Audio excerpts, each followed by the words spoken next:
Hello, hungry people, and welcome to the Science of Barbecue and Grilling with Meathead, presented by Kingsford. Hi there, I'm Jenny Johnson. And I'm Meathead. Okay, now close your eyes and think about the best hamburger you've ever had.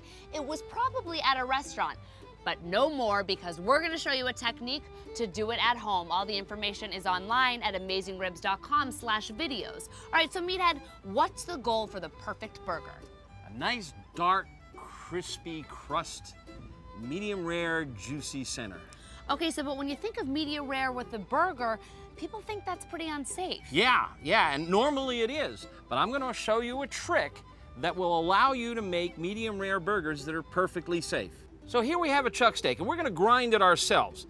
Now the problem with grinding meat is that the meat is often contaminated slightly at the slaughterhouse. Now contamination is just on the surface. It doesn't get down inside unless you grind the meat. Then you push the contamination down inside. And if you push the contamination down inside, then you have to cook it to 160 degrees, well past medium rare. All right, but Meathead, you have a trick. Let's see it. Okay, what we're gonna do is we're gonna pasteurize this meat. We're gonna take it and dunk it in boiling hot water. That's 212. Remember, microbes die at around 160, 7 seconds at 160. All right, so we're gonna hold it in there for about 20 seconds. Yeah. Now, it looks gray on the outside, but that means she's safe.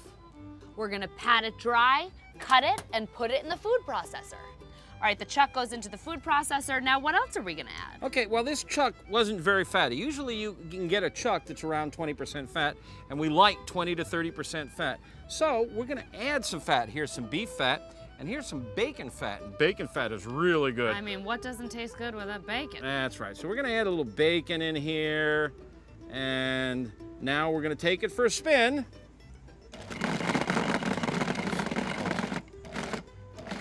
Now the reason you pulse is it gives the meat a chance to settle down, and we want to chop it all evenly. Let's get a look in there and see how we're doing. Make me some patties, Meathead. Okay, well, we've got enough meat in here for a whole army, but we're just gonna make 2 nice big juicy patties. Now you gotta be careful when you reach into that food processor. There's a sharp blade down in there. Stay away from the blade. Yes, ma'am. And we're gonna make 8-ounce patties, nice steakhouse patties, not fast food patties. We don't want to compress them too much. We want little pockets inside for juices to collect in. And then finally, after we get them all rounded out, we're gonna make a little concavity in the center, because when they cook, they swell up. And if we push in the center just a little bit, when it swells up, it'll get nice and even.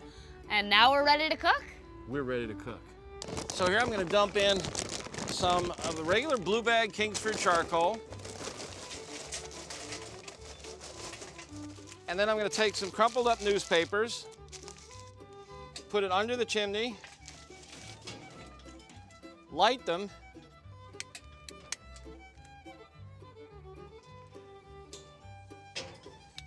and in about 10 or 15 minutes, these will be all white and ready to go.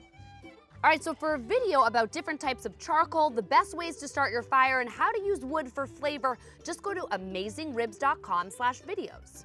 Today we're working on the PK grill. I really like this little grill. It's really well designed for steaks and burgers in particular.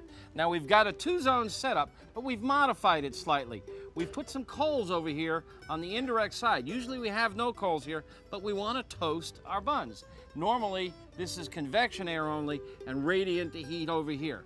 Toasted buns are the best, and now we have some great tips to make the perfect hamburger. Okay, so you start with cold meat. If it's cold in the center, then it's not going to overcook in the center.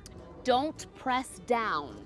If you press down, you squeeze all those valuable juices out, and you want them in the burger, not in the fire. Flip often. Yeah, people think you're supposed to put it there and just leave it there. But if you do, you're gonna burn it. So you wanna turn it every minute or so. You're like a human rotisserie. And there's really good evidence that you get more even cooking and more juicy meat that way. Salt right before you put it on the grill. Only on the surface, not inside. Ready to cook? Yep. Let's put these babies on. All right, now talk to me about temperature. All right, we're gonna cook to 130 degrees, that's medium rare, and that's why it's so essential to have a good thermometer. I've got one with a really small point here so it doesn't squeeze out a lot of juices.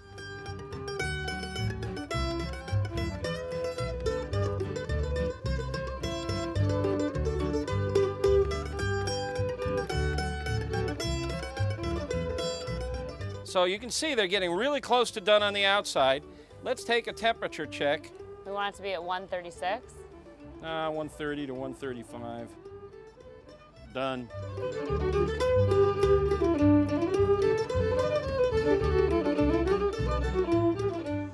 Oh boy. Okay, smell test. Oh, they smell good. Oh, Do they smell ever? So remember, cooking for others is an act of love. And the most important part of the meal is not what's on the plate, but who's in the chairs. Let's eat. Oh! Wow! That's good.